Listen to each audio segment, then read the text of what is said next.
எபிரேயர் 9ஆம் அதிகாரம் 28வது வசனம். இன்றும் நாளையும் இந்த ஒரு வசனத்தின் அடிப்படையில் தியானிக்க போகிறோம். Hebrews chapter 9 verse 28. எபிரேயர் 9:28.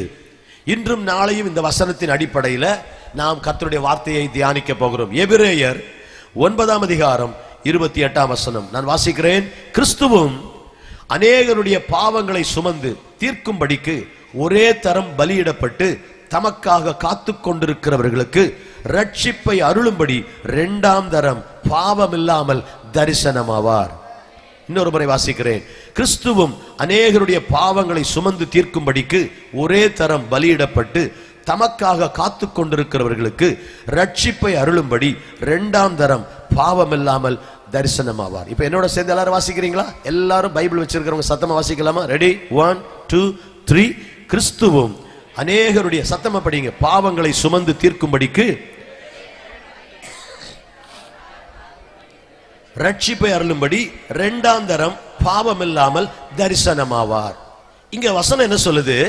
கிறிஸ்து இரண்டாவது தடவை தரிசனமாவார், இரண்டாவது தடவை வருவார், இரண்டாம் தரம் வருவார். அதுதான் இந்த வசனம். அப்ப இரண்டாம் தரம் தரிசனமாவார் என்றால் அவர் முதல் தடவை தரிசனமானார் என்றுதான் அர்த்தம்.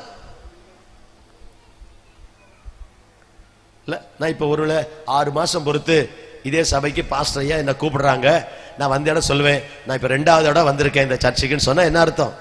ஏற்கனவே ஒரு முறை வந்திருக்கிறேன்னு அர்த்தம். அப்ப கிறிஸ்து இரண்டாம் தரம் தரிசனமாவார், பாவமில்லாமல் தரிசனமாவார், தமக்காக காத்து கொண்டிருக்கிறவர்களுக்கு ரட்சிப்பை, அதான் கடைசி ரட்சிப்பு.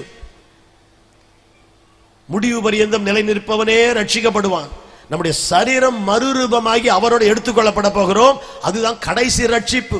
ஆவியில ரட்சிக்கப்பட்டேன், ஆத்துமாவில ரட்சிக்கப்படுகிறேன், சரீரத்தில் ரட்சிக்கப்படுவேன். ஆவியில ரட்சிக்கப்பட்டேன் என்றைக்கு ஆண்டவர் இயேசுவை ஏற்றுக்கொண்டேனோ அன்றைக்கு தொடர்ந்து சபைக்கு வந்து கொண்டே இருக்கிறேன். ஆத்துமாவில ரட்சிக்கப்பட்டு கொண்டே இருக்கிறேன். ரட்சிக்கப்பட்டேன், ரட்சிக்கப்படுகிறேன், ரட்சிக்கப்படுவேன். ரட்சிக்கப்பட்டது ஆவியில, கடந்த கால பாவத்தின் தண்டனையிலிருந்து விடுதலை.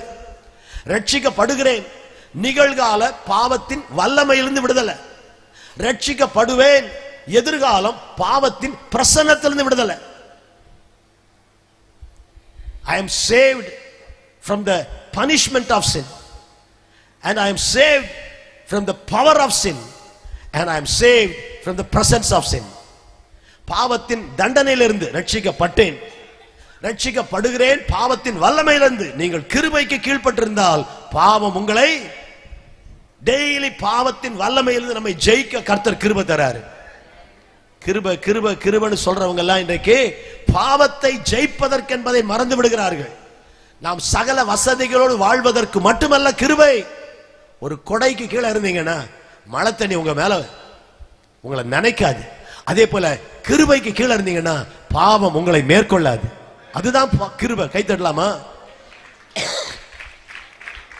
அப்ப ரட்சிக்கப்பட்டேன். ரட்சிப்புல 3 நிலை இருக்கிறது. ரட்சிக்கப்பட்டேன், ரட்சிக்கப்படுகிறேன், சபைக்கு வந்து வசனத்தை கேட்க கேட்க கேட்க ரட்சிக்கப்படுகிறேன் ஆத்துமாவில. இப்படியே ரட்சிக்கப்பட்டால் ஒரு நாள் இயேசு வருவார். அன்றைக்கு என் சரீரத்தில் ரட்சிக்கப்படுவேன்.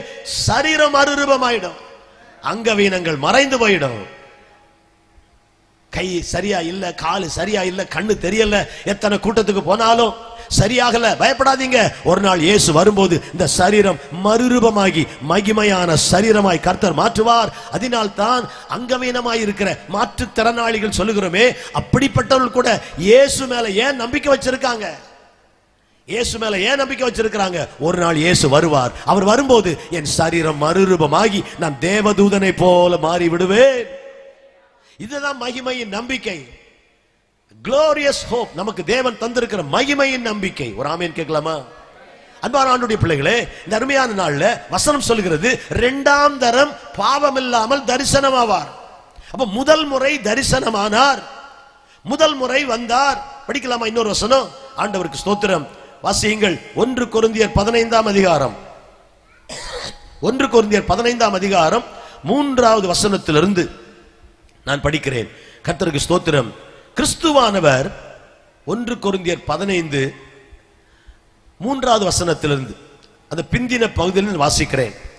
கிறிஸ்துவானவர் வேத வாக்கியங்களின்படி நமது பாவங்களுக்காக மரித்து அடக்கம் பண்ணப்பட்டு வேத வாக்கியங்களின்படி 3ஆம் நாளில் உயிர்த்தெழுந்து கேபாவுக்கும் பின்பு 12 சொல்லுங்க, என்ன வார்த்தை இருக்காங்க, தரிசனமானார். அதன் பின்பு அவர் 500 பேருக்கு அதிகமான சகோதரருக்கும் ஒரே வேளையில் தரிசனமானார். அவர்களில் அநேகர் இந்நாள் வரைக்கும் இருக்கிறார்கள், சிலர் மாத்திரம் நித்திரை அடைந்திருக்கிறார்கள். பின்பு யாக்கோபுக்கும் அதன் பின்பு அப்போஸ்தலர் எல்லாருக்கும் தரிசனமானார். எல்லாருக்கும் பின்பு அகால பிறவி போன்ற எனக்கும் தரிசனமானார். எபிரேயர்ல 2வது தரிசனமாவார் என்று வசனம் சொல்லுகிறது. ஆனா இங்க கொரிந்தியர்ல அப்போஸ்தலனாகிய பவுல் கொரிந்து என்கிற பட்டணத்தில் உள்ள விசுவாசிகளுக்கு எழுதும் போது இவங்களுக்கெல்லாம் தரிசனமானார், அகால பிறவி போன்ற எனக்கும் தரிசனமானார் என்று சொல்லுகிறார். அப்போ இது அவருடைய முதலாம் வருகையில அவர் மக்களுக்கு தரிசனம் கொடுத்ததை இங்கே வாசிக்கிறோம். கர்த்தருக்கு ஸ்தோத்திரம். 2வது தரிசனமாவார் என்பது முதல் முறை அவர் தரிசனமானார், 2வது வரப்போகிறார், அப்படியே முதலாவது வந்தார். அதைத்தான் வசனம் சொல்லுகிறது. நீங்கள் வேத வசனத்தில் வாசித்தால் கர்த்தருக்கு ஸ்தோத்திரம் உண்டாவதாக, இயேசு கிறிஸ்து 2000 ஆண்டுகளுக்கு முன்பு இந்த உலகத்தில் மனிதனாக பிறந்தார். அதுதான் அவருடைய முதல் வருகை. அப்படியானால் இங்கே வசனம் என்ன சொல்லுகிறது? நீங்கள் வெளிப்படுத்தின விசேஷம் 1ஆம் அதிகாரம் 7ஆம் வசனம் வாசித்தீங்கன்னா, இதோ மேகங்களுடனே வருகிறார். Behold, he cometh with clouds. மேகங்களுடைய வருகிறார். அப்ப இதனுடைய 2ஆம் வருகை, அந்த 2ஆம் வருகையை தான் பாவம் இல்லாமல் தரிசனமாவார், 2ஆம் தரம் தரிசனமாவார், 2வது தடவை வருவார். நம்முடைய கையில் இருக்கிற பரிசுத்த வேதாகமம் நடந்ததையும் சொல்லுகிறது, நடக்கிறதையும் சொல்லுகிறது, இனி நடக்க போகிறதையும் சொல்லுகிறது. ஒரு பலமான ஆமீன் சொல்லுங்க பார்க்கலாம். உலகத்துல நடந்தவைகளை சொல்லுகிற புத்தகம் இருக்கிறது. ஹிஸ்டரில அக்பர் வந்தார், அசோகர் வந்தார், கஜினி முகமது வந்தார். எத்தனை வரலாறு படிக்கிறோம். வரலாறு நேருவை நம்ம பார்த்ததில்லை. இந்தியாவின் முதல் பிரதம மந்திரி ஜவஹர்லால் நேரு 17 ஆண்டுகள் பிரதமராக இருந்தவர், நம்ம பார்த்ததில்லை. ஆனா அவர் வரலாறு இந்தியாவின் முதல் பிரதம மந்திரி அவர்தான் என்று வரலாறு சொல்லுது. காந்தியடிகளை பார்த்ததில்லை, நம்ம ரூபா நோட்டை தவிர. அல்ல சொல்றீங்களா? அங்கங்க வச்சிருக்கிற சில சிலையை தவிர. ஆனா காந்தியடிகள் வாழ்ந்தது உண்மை. அவர் என்ன செய்தார், எங்கே பிறந்தார், வரலாறு. அப்ப நடந்தவைகளை சொல்லுகிற புத்தகம். முதலாம் உலக மகா யுத்தம், 2வது உலக மகா யுத்தம். நாம எல்லாம் அப்ப இல்ல, நாம அப்ப இல்ல. 1914 18 தான் முதல் உலக மகா யுத்தம். 1914 to 1918. 1939 45 வரைக்கும் 2வது உலக. அப்ப நம்ம பிறக்கல. அப்போ பலர் அதுக்கு பிறகு பிறந்துரும். சிலதெல்லாம் நான் பார்த்ததே இல்லை. ஆனா வரலாறு, வரலாறு வாட் ஹேப்பன்ட், என்ன நடந்தது, நடந்தவைகளை சொல்லுகிற புத்தகம் இருக்குது. அதுதான் சரித்திர புத்தகங்கள். இன்றைக்கு நடக்கிறவைகளை சொல்லுகிற புத்தகங்கள், செய்தித்தாள்கள், வாராந்தர மாதாந்தர பத்திரிகைகள் இருக்கின்றன. நடந்தவைகளை சொன்ன புத்தகம் இருக்கு, நடக்கிறவைகளை சொல்கிற பத்திரிகைகள் இருக்கின்றன. ஆனா இனி என்ன நடக்கும் என்று சொல்கிற புத்தகம் உலகத்துல ஒண்ணுமே இல்லை, இந்த பரிசுத்த வேதாகமத்தை தவிர. All books, ஒருத்தர் அழகா சொன்னாரு, all books can inform you, but only the Bible can transform you. எல்லா புஸ்தகம் தகவல்களை தரும், இந்த ஒரு புஸ்தகம் தான் வாழ்க்கையில் மாற்றத்தை தரும். இது வாழ்க்கையை மாற்றுகிற புத்தகம். அதனால தான் அதை கையில கொடுத்தாலே வாங்க பயப்படுறாங்க. சில பயப்படுறாங்க. நம்ம எது கொடுத்தாலும் வாங்குறோம், எது கொடுத்தாலும் வாங்குவோம், எதை கொடுத்தாலும் படிக்க ரெடியா இருக்கிறோம். நமக்கு நம்மளை எதுவும் அசைக்காது. நம்ம ஏற்கனவே கற்பாறை மேல நிற்கிறோம். நான் நிற்கும் பாறை கிறிஸ்து தான், வேறு அஸ்திவாரம். ஆமா, சில ஆட்கள் ஒரு டிராக்ட் கொடுத்துட்டு அவங்க பயந்துடுறாங்க. நேற்றைக்கு கிராமமா வேன்ல போய் சுத்தி வந்து அப்படியே டிராக்ஸ் கொடுத்துக்கிட்டே இருந்தோம். கிறிஸ்துமஸ் நற்செய்தின்னு சொல்லிட்டு ஒரு 30-40 ஊர்களுக்கு போனோம். மத்தியானம் ஒரு 3 மணிக்கு புறப்பட்டு ஒரு 20 பேருக்கு மேல வேன்ல போயிட்டு அப்படியே ஒவ்வொரு ஊரையும் பார்த்து ஜெபம் பண்ணிக்கிட்டே போனோம். சில இடங்களை நிறுத்தி இந்த நல்ல செய்தியை சொல்றோம். பாவத்திலிருந்து விடுதலை தர ஒருவர் இருக்கிறார், மந்திரம் சூனியத்திலிருந்து விடுதலை தர ஒருவர் இருக்கிறார், தீராத வியாதியிலிருந்து விடுதலை தர ஒருவர் வழி இருக்கிறார், உங்களுக்கு பணம் தர முடியாததை தருகிற ஒருவர். நல்ல செய்தியை தான் சொல்றோம். இந்த தேசத்துல நல்ல செய்தியை தான் சொல்லுகிறோம். நல்ல செய்தியை சொல்லத்தான் மிஷினரிகள் வந்தார்கள். இந்தியாவின் அவல நிலையை பார்த்து நல்ல நிலையில இந்தியா மாற வேண்டும் என்று வந்தவங்க தான் வேலூர்ல டாக்டர் ஐடாஸ் கடர். இன்னைக்கு ஆசியாவில் மிகப்பெரிய மருத்துவமனை. தேவதாசி முறை, பெண்கள் வாலிப பிள்ளைகள் கோயில்ல கொண்டு விட்டுட்டு அந்த பிள்ளைகள் வாழ்க்கையே பாழாகி அடிமையாய் இருந்து ஆயிரக்கணக்கான பெண்களுக்கு விடுதலை இல்லாமல் இருந்த காலத்தில் இந்தியாவின் இந்த அவல நிலையை பார்த்து படிப்பும் இல்லை, எதிர்காலமும் இல்லை, வாழ்க்கை சீரழிகிறது. இப்படிப்பட்ட தேவதாசி முறையை ஒழிக்க வேண்டும் என்று இந்தியாவில் வந்து பாடுபட்ட திருநெல்வேலிக்கு வந்த ஒரு அம்மா தான் எமி கார்மைக்கேல். கிறிஸ்தவம் எவருக்கும் தீமை செய்ததில்லை, கிறிஸ்தவம் எவருக்கும் தீமை செய்ததில்லை, கிறிஸ்துவும் எவருக்கும் தீமை செய்ததில்லை, கிறிஸ்துவை வாழ்க்கையில் ஏற்றுக்கொண்டவர்களும் எவருக்கும் தீமை செய்வதில்லை. இந்தியாவுக்கு மிஷனரிகள் வந்ததுனால இன்னைக்கு இந்தியா மிளர்கிறது. ஆமீன் கேட்கலாமா? எத்தனை மிஷனரிகள் இந்த கன்னியாகுமரி மாவட்டத்தில், ரிங்கல் டோபே, நான் சொல்லிக்கொண்டே போகலாம். ஏன் இதை சொல்லுகிறேன்? அப்படியானால் இந்த வேத வசனங்கள் நம்ம வாழ்க்கையில மாற்றத்தை கொண்டு வருகிறது. வேத வசனம் எல்லா புஸ்தகங்களும் தகவலை தருகிறது. ஆனா இந்த ஒரு புத்தகம் தான் வாழ்க்கையை மாற்றுகிறது. ஒன்று உங்களுக்கு தெரியுமா? இந்த உலகத்தில் இருக்கிற கண்டுபிடிப்புகளில் பெரும்பாலான கண்டுபிடிப்புகள் பைபிள் படிச்சவங்க தான் கண்டுபிடிச்சிருக்காங்க. இந்த லைட்டை கண்டுபிடிச்சது ஒரு கிறிஸ்டியன், பைபிளை படிச்சு. பிளைட்டை கண்டுபிடிச்சது ஒரு கிறிஸ்டியன், பைபிளை படிச்சு. பறந்து காக்கிற பட்சியை போல என்று பைபிளை படிச்சாரு. யாரு யாரு பிளைட்டை கண்டுபிடிச்சா? ரைட் சகோதரர்கள் சொல்றோம். ரைட் சகோதரர்கள் அப்படின்னு நமக்கு தெரியும். அவங்க அப்பா யாரு தெரியுமா? ஒரு மெத்தடிஸ்ட் சர்ச் பாஸ்டர். பாஸ்டர் பிள்ளைங்க பைபிளை படிச்சாங்க, பைபிளை படிச்சாங்க, பிளைட்டை கண்டுபிடிச்சாங்க. கையை உயர்த்தி ஒரு அலையில சொல்லுங்க பார்க்கலாம். நிறைய நான் அடுக்கி சொல்லிக்கிட்டே போல ஆதாரங்கள், நேரம் தான் போதாது. உங்க வீட்டில் இருக்கிற ரெஃப்ரிஜரேட்டர், குளிர் சாதன பெட்டி, அதை கண்டுபிடித்தது ஒரு கிறிஸ்தவர். எதை படித்து? பைபிளை படித்து. யோபு 38 அதிகாரம் 22, 23, 24 வசனங்களை படித்து, உறைந்த மலையின் பண்டக சாலைக்குள் நுழைந்தாயோ என்ற வசனத்தை படித்துதான் ஐஸ் கட்டிக்குள்ள பொருளை வச்சா கெட்டு போகாது என்கிற தத்துவத்தின் அடிப்படையில் ரெஃப்ரிஜரேட்டரை கண்டுபிடித்தாரு. இன்னைக்கு எத்தனையோ பேர் கிறிஸ்தவத்தை எதிர்க்கிறார்கள், கிறிஸ்தவம் வேண்டாம் நினைக்கிற, கிறிஸ்தவம் தீமை நினைக்கிறாங்க. உங்க வீட்டில் இருக்கிற ஃப்ரிட்ஜே பேசும், வசனத்தை படித்தவர்கள் கண்டுபிடித்தது. இந்த லைட் பேசும், பிளைட் பேசும். ஒரு ஆமீன் கேட்கலாமா? இதெல்லாம் தேவன் கொடுத்த ஞானம். நிறைய சொல்லலாம். இன்னொன்னு சொல்லட்டுமா? ஆபரேஷனுக்கு முன்னால இன்னைக்கு மயக்க மருந்து கொடுக்கறாங்க, குளோரோஃபார்ம். அதை கண்டுபிடித்தவர் ஒரு கிறிஸ்டியன்.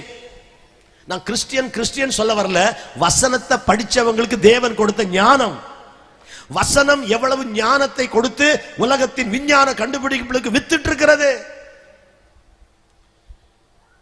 டாக்டர் ஜேம்ஸ் சிம்சன் படிச்சவங்க நிறைய பேர் இருக்கிறீங்க, நிறைய பேர் வீட்டில இருந்து கேட்டுக்கிட்டு இருக்கிறீங்க. டாக்டர் ஜேம்ஸ் சிம்சன் குளோரோஃபார்மை கண்டுபிடித்தவர். அவர் படிச்ச காலத்துல மயக்க மருந்து கிடையாது.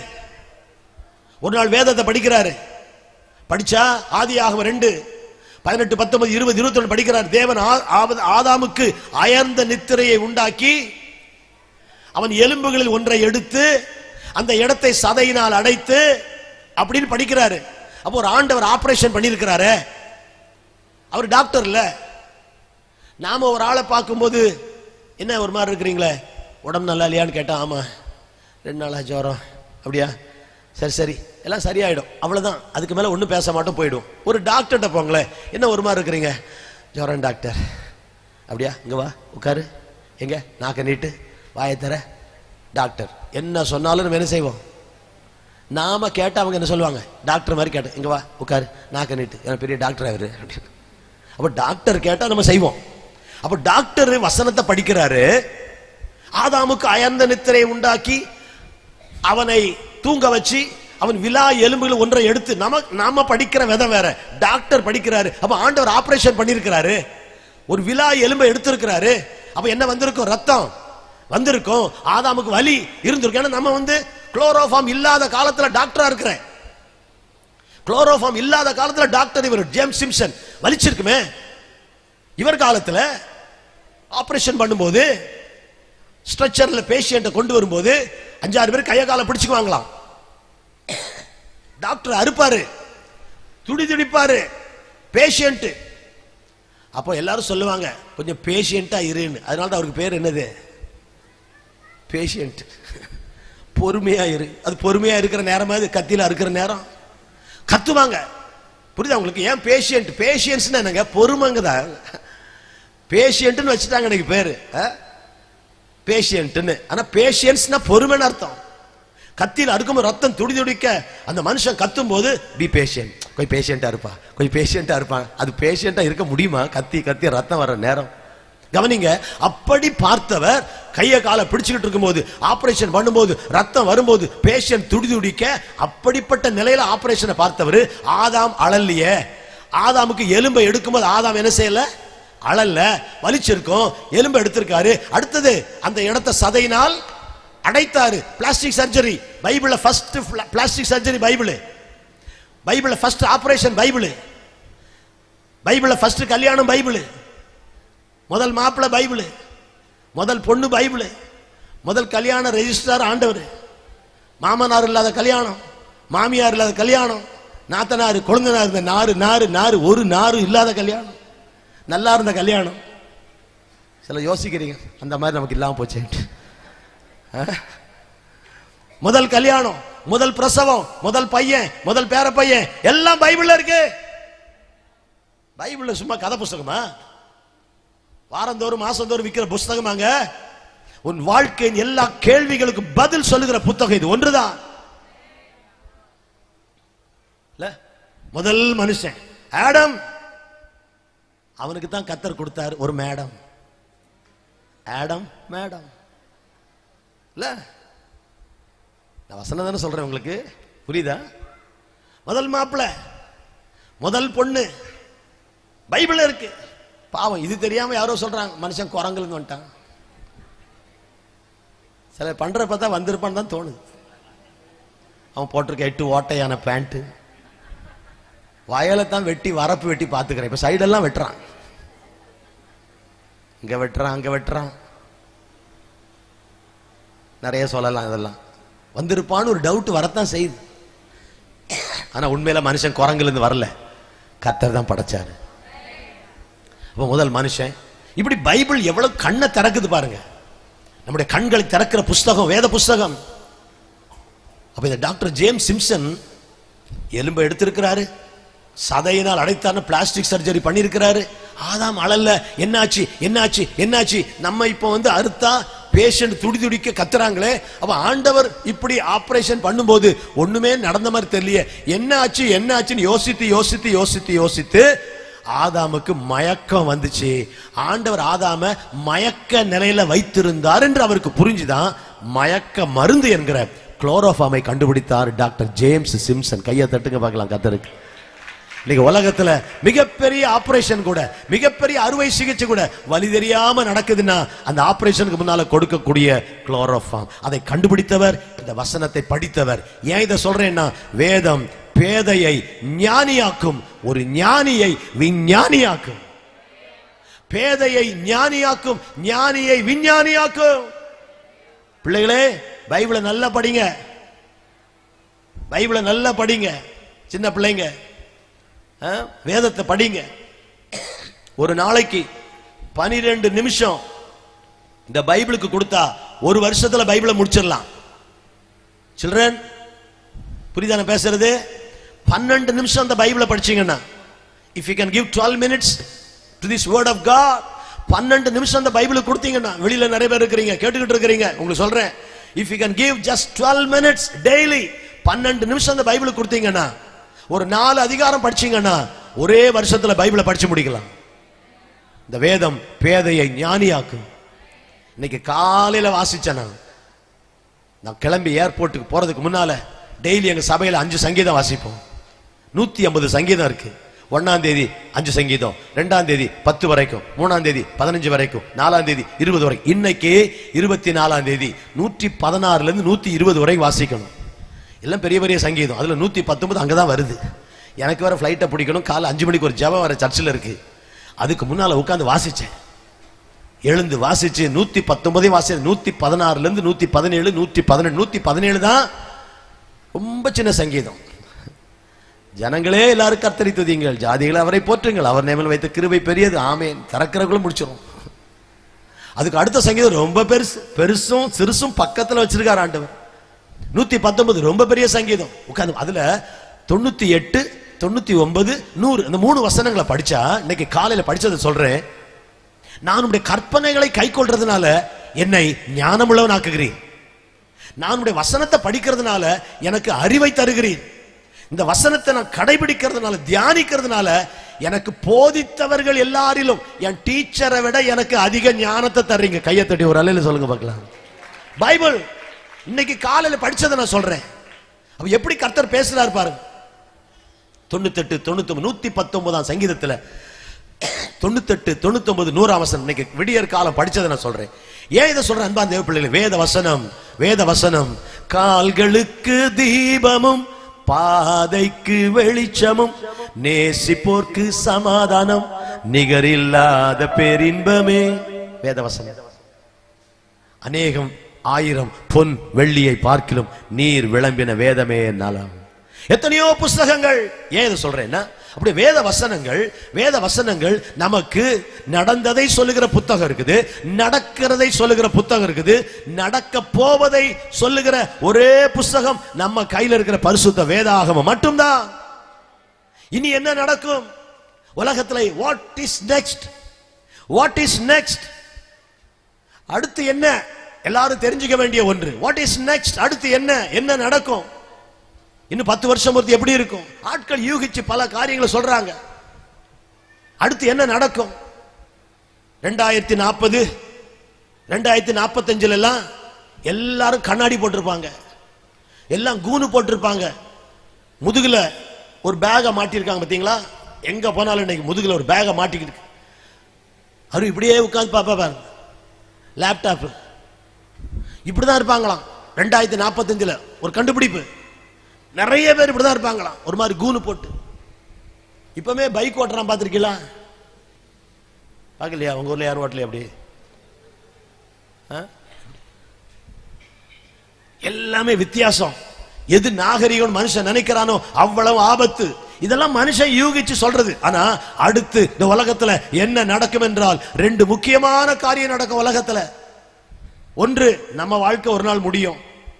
அது கூட்டத்தின் முடிவுல பார்க்கலாம். இல்ல சொல்லுங்க, கடைசியில் வர சொல்லட்டும்.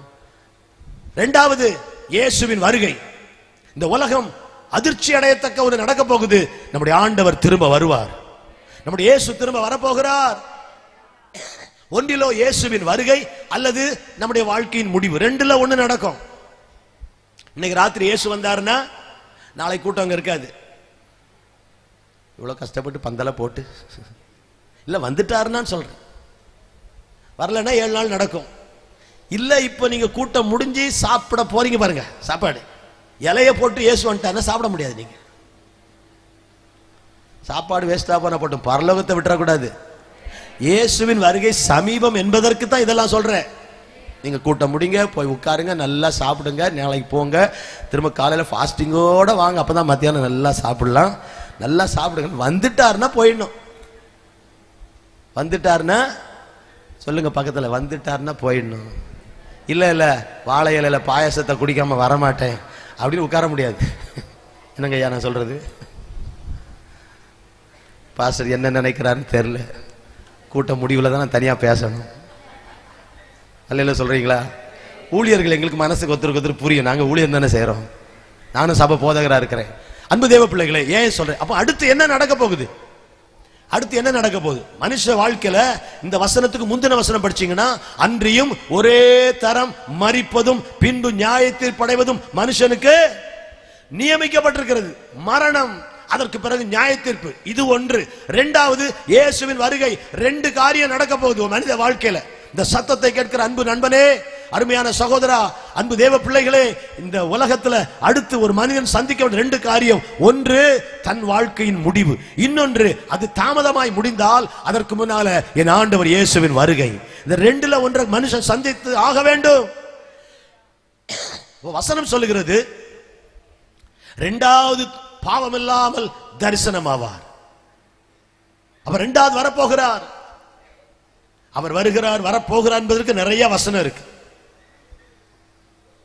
ஆண்டவர் இயேசு பரலோகம் போகும்போது அப்போஸ்தலர் 1ஆம் அதிகாரத்துல 2 தேவதூதர்கள் சொல்றாங்க, ஒரு மலை மேல இருந்து அப்படியே சீஷர்களுக்கு கை காட்டிட்டு நான் போயிட்டு வரேன் டாடா பாபாயின்னு சொல்லிட்டு போகும்போது, போறதுக்கு முன்ன சொன்னா நீங்க உலகம் எல்லாம் போய் சகல ஜாதிகளும் செய்யுங்க, சீஷராக்குங்க, ஞானசானம் கொடுங்க, போங்க, உலகம் பிரசங்கம் பண்ணுங்க சொல்லிட்டு போயிட்டார் இல்லையா. அப்படியே மேகத்துல போய் எல்லாம் பார்த்துக்கிட்டே இருக்காங்க. மேல 500 பேருக்கு அதிகமான பேர் பார்த்துக்கிட்டே இருக்காங்க. போயிட்டே இருக்காரு. மேல போய் மேகம் அவரை எடுத்துக்கொண்டது. அப்ப 2 தேவதூதர்கள் பக்கத்துல சொல்றாங்க, கலிலேயராகிய மனுஷரே, நீங்க ஏன் வானத்தை அண்ணாந்து பார்த்து நிக்கிறீங்க? உங்களிடத்திலிருந்து எப்படி இயேசுவானவர் எழுந்தருளி போனாரோ அவர் அப்படியே, சொல்லுங்க சத்தமா, அப்படியே வருவார். எத்தனையோ பேரை மதிக்கிறோம், எத்தனையோ தலைவர்கள் நமக்கு தெரியும், காந்தியடிகளை தெரியும், திரும்ப வருவார்னு யாரும் சொல்றதில்லை. பிறந்தார்னு பாடுறோம், நல்லவரா இருந்தார்னு பாடுறாங்க. ஆனா இயேசுவை பற்றி மட்டும்தான் அவர் பிறந்தார்னு பாடுறோம், அவர் நல்லவர்னு பாடுறோம், அவர் அற்புதம் செய்வார்னு பாடுறோம், அவர் மரித்தார்னு பாடுறோம், உயிர்த்தெழுந்தார்னு பாடுறோம். உலகத்துல வேற யாருக்கும் உயிர்த்தெழுதல் பாட்டே கிடையாது, நம்ம இயேசுவுக்கு தான் இருக்கு. எவ்வளவு பாட்டு இருக்கு இல்ல? ஒரு சி மேஜர் கொடுக்கலாமா? எவ்வளவு பாட்டு இருக்கு. 2 கரங்களை உயர்த்தி, உயிரோடு எழுந்தவரே உம்மை ஆராதனை செய்கிறோம், ஜீவனின் அதிபதியே உம்மை ஆராதனை செய்கிறோம். அல்லேலூயா. உயிர்த்தெழுந்தாரே, அல்லேலூயா, ஜெயித்தெழுந்தாரே, உயிருடன் எழுந்த மீட்பர் இயேசு சொந்தமானாரே, உயிருடன் எழுந்த மீட்பர் இயேசு சொந்தமானாரே. கல்லறை திறந்திடவே, கடும் சேவகர் பயந்திடவே, கல்லறை திறந்திடவே, கடும் சேவகர் பயந்திடவே, வல்லவர் இயேசு உயிர்த்தெழுந்தாரே, வல்ல பிதாவின் செயல் இதுவே, உயிர்த்தெழுந்தாரே, அல்லேலூயா, ஜெயித்தெழுந்தாரே. ராமன் கேட்கலாமா? இறந்தது வரைக்கும் பாட்டு இருக்கு. நிறைய பேருக்கு இறந்துட்டாரு, வாழ்ந்தாரு, இறந்துட்டாரு. ஆனா இயேசுவுக்கு மட்டும்தான் உயிர்த்தெழுந்தார்னு பாட்டு இருக்கு. எம்ம இயேசுவுக்கு மட்டும்தான் திரும்ப வருவார்னு பாட்டு இருக்கு. அல்லேலூயா சொல்லுங்க. திரும்ப வருவா. எவ்வளவு பாட்டு, எவ்வளவு பாட்டு. 2ஆம் வருகை பற்றி எவ்வளவு பாட்டு இருக்கு. என் இயேசு வருவார், என்னை கூட்டிட்டு போவார், நான் அங்கே போவேன், ஆர்ப்பரிப்பேன், என் இயேசுவோட வாழப் போகிறேன். இந்த நம்பிக்கையுள்ள ஒரே ஒரு மார்க்கம் கிறிஸ்தவ மார்க்கம் மட்டும்தான். இயேசு மட்டும்தான் இந்த நம்பிக்கையை கொடுக்கிறார். Jesus is coming again. இயேசு திரும்ப வருகிறார், வசனம் சொல்லுகிறது. அவர் 2வது முறை வருகிறார். ரைட். முதல் முறை வந்தார், என்ன செய்தார்? 2வது முறை தரிசனம் அளிப்பார், காட்சி அளிப்பார், தன்னை காட்டுவார். இன்றைக்கு மக்கள் கடவுள் எங்கே இருக்கிறார், where is God, கடவுள் எங்கே என்று தேடி தேடி தேடி தேடி கடவுளை தேடி கடவுளை பார்க்க வேண்டும், ஒரு கடவுள் தரிசனம் வேண்டும், ஒரு சுவாமி தரிசனம் வேண்டும் என்று பல இடங்களுக்கு மக்கள் போகிறார்கள். மக்கள் கடவுளின் தரிசனத்தை தேடி போகிற இந்த உலகத்துல கடவுளே வந்து தரிசனம் கொடுக்கிறாருங்கிறது பைபிள் மட்டும்தான். தரிசனமானார்.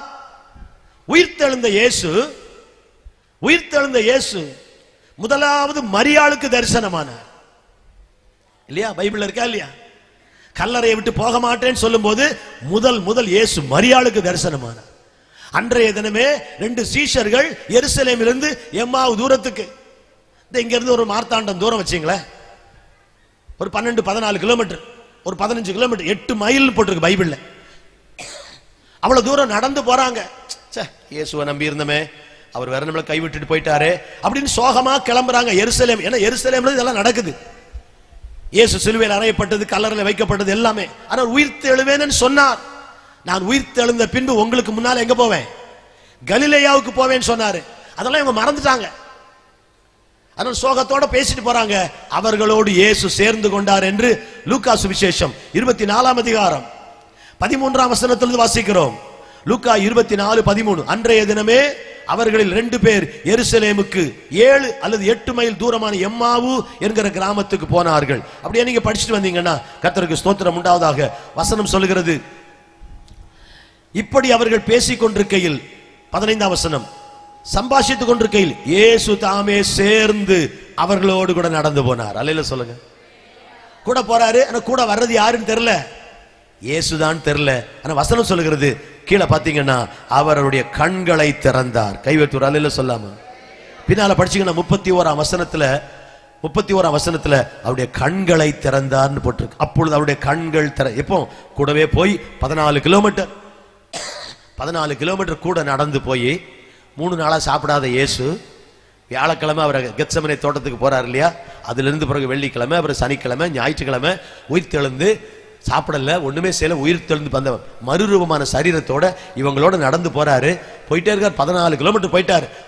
போது வீட்டுக்கிட்ட போன உடனே அவங்க கேட்கறாங்க, ஐயா நீங்க என்ன டூரிஸ்டா, புதுசா அந்த ஊருக்கு வந்திருக்கீங்களா, நடந்த ஒண்ணுமே தெரியாதா உங்களுக்குன்னு அவருக்கு இவங்க பைபிள் ஸ்டடி எடுக்கிறாங்க. ரொம்ப விவரமான ஆட்கள். அவரும் இவங்க எடுத்த பைபிள் ஸ்டடியை நல்லா கேட்டுக்கிட்டே இருந்தார். 14 கிலோமீட்டர் எவ்வளவு பேசியிருப்பாங்க பாருங்க. எவ்வளவு பேசி கடைசியில அவங்களுக்கு ஒன்னும் தெரியலன்னு தான் புரிய வந்துச்சு. சில ஆட்கள் ரொம்ப பேசுவாங்க, ஒன்னும் தெரியலன்னு புரிஞ்சுங்க. இல்ல சொல்லுங்க, நிறை கூட என்ன செய்யாது, நிறை கூட ததும்பாதும்பாங்க. 14 கிலோமீட்டர் பேசணும் எவ்வளவு பேசியிருப்பாங்க. பேசுறாங்க. இதை அறியாதா, உங்களுக்கு தெரியாதா, அவர் எவைகளை என்றார், நீர் அறியாதவரோ, டூரிஸ்டோ, புதுசா வந்திருக்கிறீரோ, என்ன நடக்குதுங்க, நாங்க என்ன பதட்டத்தில் இருக்கிறோம், ஒன்றும் தெரியாமல் இருக்கிறீரான்ட்டு எடுக்கிறாங்க. பைபிள் ஸ்டடி எல்லாம் கேட்டுட்டு கிட்ட வந்த உடனே அவங்க ஊருக்கு போறாங்க. இவர் வேற போல, அங்கதான் பாடுறாங்க, அப்புறம் போகிறவர் போல காணப்பட்டாலும் இயேசு பாடுறாங்கல்ல, அந்த வசனத்தை வச்சுதான் அப்புறம் போகிறவர் போல பிறந்தார். இவங்க கூப்பிடுறாங்க, எங்க வீட்டுக்கு வாங்கய்யான்னு. எங்க வீட்டுக்கு வாங்க, நம்ம ஆராதிக்கிற தெய்வம் நம்ம வீட்டுக்கு வருகிற தெய்வம், நம்ம ஆராதிக்கிற தெய்வம் நம்ம மனசுக்குள்ள வருகிற தெய்வம், நம்ம ஆராதிக்கிற தெய்வம் நம்மோடு சேர்ந்து பயணத்தில் வருகிற தெய்வம், நம்மை விட்டு தனியே விட்டு தவிக்க விடுகிற தெய்வம் அல்ல. எங்கே எங்கே எங்கே என்று அலைந்து கொண்டிருக்கிற மக்கள் இருக்கிற இந்த உலகத்துல, இங்கே நான் இருக்கிறேன், உன்னோடு இருக்கிறேன், உன் உள்ளத்தில் இருக்கிறேன், உன்னோடு வாசம் பண்ணுகிறேன் என்று சொல்லி நம்மை தேற்றி ஆற்றி நடத்துகிற தெய்வம் நம்முடைய தெய்வம். கைத்தட்டி ஒரு ஆமீன் சொல்லுங்க பார்க்கலாம். கர்த்தர் நல்லவர். வீட்டுக்குள்ள போறாங்க, கெஸ்டா போறாரு, வாங்கயான்னு கூட்ட உடனே என்ன கொடுக்குறாங்க, அவருக்கு அப்பத்தை கொடுக்குறாங்க. கெஸ்ட் வீட்டுக்கு வந்தா கொடுப்போம்ல, தண்ணி கொடுப்போம், காஃபி கொடுப்போம். அப்பத்தை கொடுத்த உடனே கெஸ்டா உள்ள வந்தவர் அப்பத்தை கையில வாங்கி ஸ்தோத்திரம் பண்ணி அவங்களுக்கு கொடுத்தாரு. அவங்கள கெஸ்ட் ஆக்கி இவர் ஹோஸ்ட் ஆயிட்டாரு. விருந்து கொடுக்கறவங்க பேரு ஹோஸ்ட், சாப்பிடுறவங்க கெஸ்ட். கெஸ்டா உள்ள போனாரு, ஹோஸ்டா மாறி அவங்க கொடுத்தது அவங்ககிட்ட கொடுத்தாரு. சாப்பிட்டாங்க பாருங்க, கண்ணு திறந்துட்டு. அங்கதான் கர்த்தருடைய கண்களை திறந்தார். அல்லேலூயா சொல்லாமா? அவர் மறைந்து போனார். இப்படி ஆண்டவர் தன்னை வெளிப்படுத்தினார், தரிசனமானார். ஆண்டவருடைய தரிசனம் இன்றைக்கு மனித வாழ்க்கைக்கு மிகப்பெரிய தேவை. பல இடங்களுக்கு சென்று உலகத்துல 11 மார்க்கங்கள் உலகின் உயிருள்ள மார்க்கங்கள்ங்கறாங்க. என்ன கவனிங்க, 11 religions are called the living religions of the world. உலகின் உயிருள்ள மார்க்கங்கள் என்று பல மார்க்கங்கள், திரளான மக்கள் பின்பற்றக்கூடிய மார்க்கங்கள். ஹிந்துயிசம், இஸ்லாம், புத்திசம், சீக்கிசம், ஜைனிசம், இல்ல இந்த மாதிரி கன்ஃபியூஷனிசம், சௌராஷ்டிரனிசம், இந்த மாதிரி சீக்கிசம், இந்த மாதிரி ஜைனிசம் சொல்லிக்கிட்டே போகலாம். ஜுடாயிசம், கிறிஸ்டியானிட்டியை தவிர மீதி இந்த 11 மார்க்கங்களும் உலகத்துல உயிருள்ள மார்க்கங்கள் எல்லாமே கடவுளை எப்படி தேட வேண்டும் என்று சொல்லிக் கொடுக்கிறது. கிறிஸ்தவம் மட்டும்தான் கடவுளை தேடி நீ போக வேண்டாம், உன்னை தேடி கடவுள் வந்தாரு சொல்லுது. கடவுளை எங்க போய் தேடலாம், எங்க போய் பார்க்கலாம், என்ன செய்தா கடவுளை பார்க்கலாம், கடவுளை பார்க்க எப்படி போகணும், எப்படி எல்லாம் நம்ம போகணும், எப்படி நம்ம சரீரத்தை ஒடுக்கணும், என்ன கலர் ட்ரெஸ் போடணும், எப்படி நடந்து போகலாம், எவ்வளவு தூரம் போகலாம், கால்நடையா போலாமா, நடந்து போலாமா, கடவுளுடைய தரிசனம் கிடைக்காதா என்று பலர் பல இடங்களுக்கு போய் கொண்டிருக்கிற உலகத்துல நீ எங்கேயுமே போக வேண்டாம். நீ இருக்கிற இடத்துக்கு வருகிறவர் நான். நீ இருக்கிற இடத்துக்கு வந்து உனக்கு என்னை வெளிப்படுத்தி உன் வாழ்க்கையை மாற்றுகிறவர் நான் என்கிறவர் தான் நம்முடைய தெய்வம். 2வது முறை வரப்போகிறார் என்பது நடக்க போகிற விஷயம். அப்படியானால் முதல் முறை தரிசனமானார். பவுல் சொல்றாரு, எனக்கு தரிசனமானார். உயிர்த்தெழுந்த இயேசு தம்முடைய சீஷர்களுக்கு தரிசனமானார். என்ன நடந்தது? அவருடைய ஒரு தரிசனம் வாழ்க்கையை மாற்றி விடுகிறது. His one vision, one appearance. நீங்க பைபிளை படிச்சீங்கன்னா உயிர்த்தெழுந்த இயேசு, என்ன கவனிங்க, உயிர்த்தெழுந்த இயேசு 12 இடங்களில் அவர் தரிசனமானதாக இருக்கிறது. உயிர்த்தெழுந்த இயேசு பூமியில் எத்தனை நாள் இருந்தாரு? 40 நாள் இல்லையா? உயிர்த்தெழுந்த இயேசு 40 நாள் பூமியில் இருந்தாரு. 40வது நாள் பரலோகம் போனார். அந்த 40 நாள்ல இயேசு சீஷர்களுக்கு, அந்த சீஷர்களோட தான் நேரம் செலவழிச்சார்.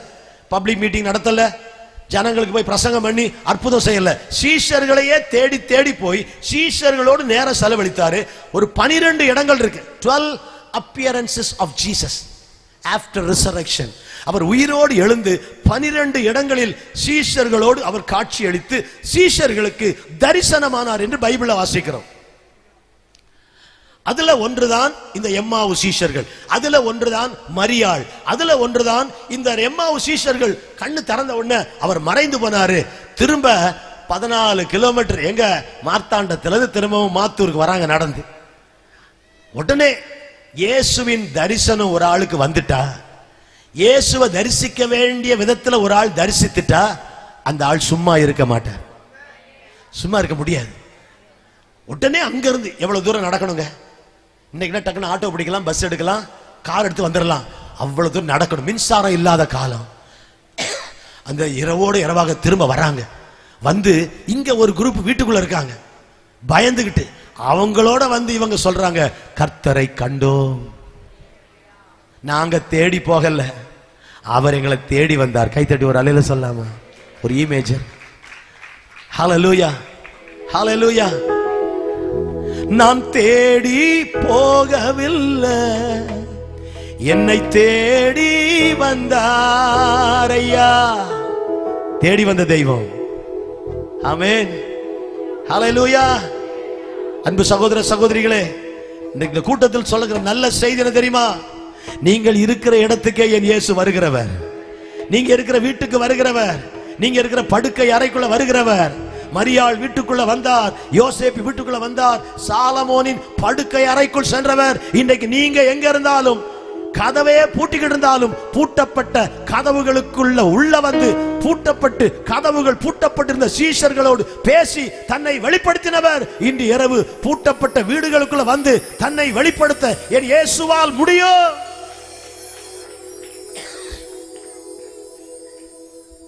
தங்கத்தை கேட்கவில்லை, வைரத்தை கேட்கவில்லை, உள்ளத்தை கேட்டாரையா.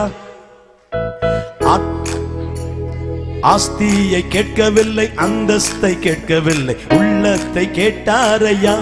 நாம் தேடி போகவில்லை, என்னை தேடி வந்தாரையா. கைதட்டி. நாம் தேடி போகவில்லை, என்னை தேடி வந்தாரையா. எந்த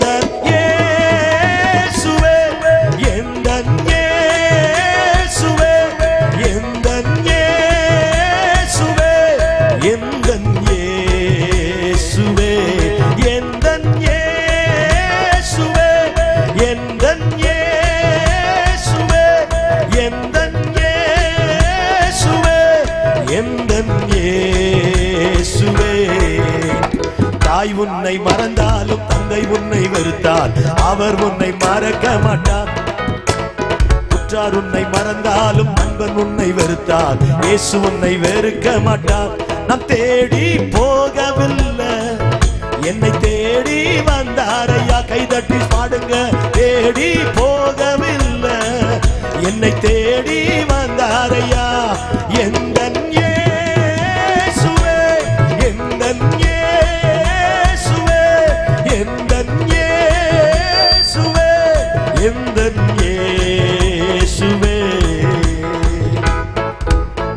தங்கத்தை கேட்கவில்லை, வைரத்தை கேட்கவில்லை, உள்ளத்தை கேட்டாரையா. ஒரு ஆமென் சொல்றீங்களா? முதல்ல அப்பத்தை கொடுத்து கண்களை திறந்தார். இரண்டாவது இவங்க 2 பேரும் திரும்ப 14 கிலோமீட்டர் நடந்து வந்து அந்த வீட்டுக்குள்ள பயந்துகிட்டு இருக்கவங்களை பார்த்து கர்த்தரை கண்டோன்னு சொல்லிட்டே இருக்கிறாங்க. இயேசு திரும்ப உள்ள வந்துட்டார். அவரும் வந்துட்டாரு. 14 கிலோமீட்டர் ரிட்டர்ன் வந்துட்டார். ஒரு அல்ல சொல்றீங்களா?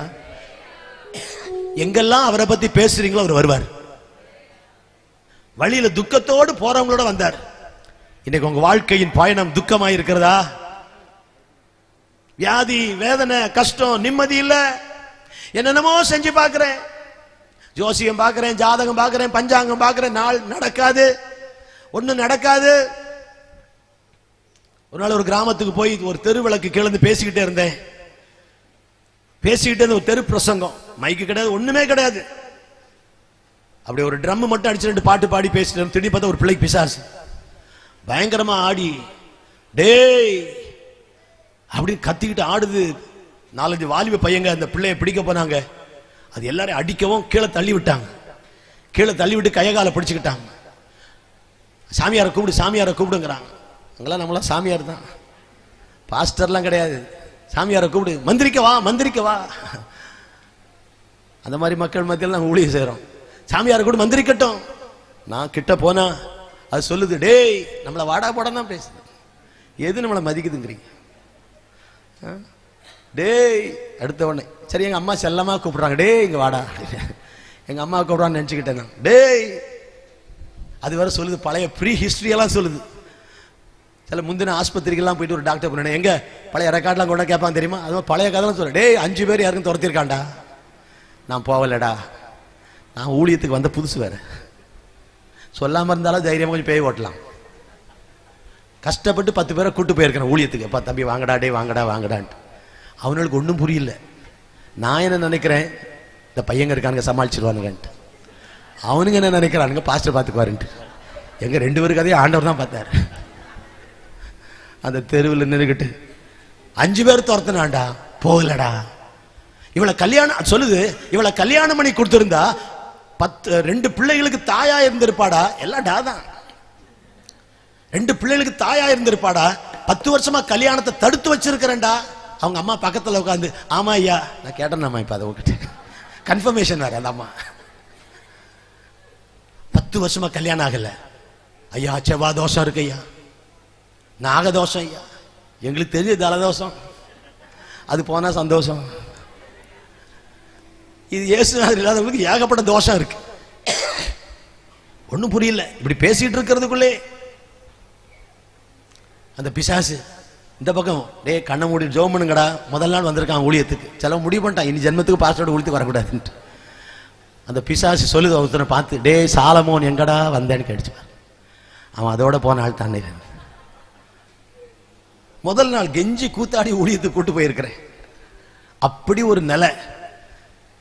செவ்வாய் தோஷம், நாகதோஷம், கல்யாணம் நடக்காது, குழந்தை பிறக்காது, உலகம் சொல்லலாம் சோகமாகாது, இந்த வியாதி வந்தவங்க பிழைச்சதில்லை, உன் குடும்பம் தலை நிமிராது. இப்படி எல்லாம் உலகத்துல யார் என்ன சொன்னாலும் உன் சூழ்நிலையை மாற்றி உன் தலையை உயர்த்துகிற தெய்வம் தான் நான் இன்றைக்கு பிரசங்கம் பண்ற இயேசு. இயேசு ஒரு செத்து போன தெய்வம் அல்ல. கல்லறை அவரை கட்டுப்படுத்த முடியல, மரணம் அவரை தடுத்து நிறுத்த முடியல. ஒரு ஜீமேஜ் மரணம் அவரை தடுத்து நிறுத்த முடியல. ஒரு அல்லேலூயா சொல்லாமா?